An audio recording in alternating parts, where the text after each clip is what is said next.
How to delete WeChat account. Hey everyone, welcome back to the channel.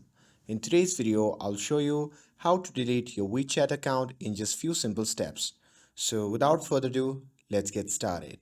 So first thing first, open the WeChat app on your phone and make sure that you're logged into your account.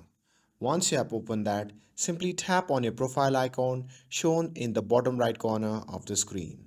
And once you are in a profile section, simply tap on the option label settings. Now in the settings section, you can see the option label account security. So simply tap on that. Now scroll down to find WeChat Security Center and tap on it. And now here you will see three options. So from that option, you can simply tap on safety tools. And now at the bottom, you will find account cancellation. So simply tap on it. And now carefully read the terms and conditions. And after reading, scroll down and tick the checkbox. And after that, you can simply tap on request cancellation. And after that, you'll see a set of rules. So simply tap on next.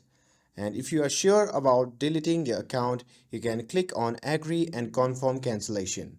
And after doing that, your WeChat account will be deleted in just few simple steps. And that's all there is to it. With this, if you found this video helpful, then don't forget to like, share and subscribe to get updated for more videos. Thanks for watching and I'll see you in the next video.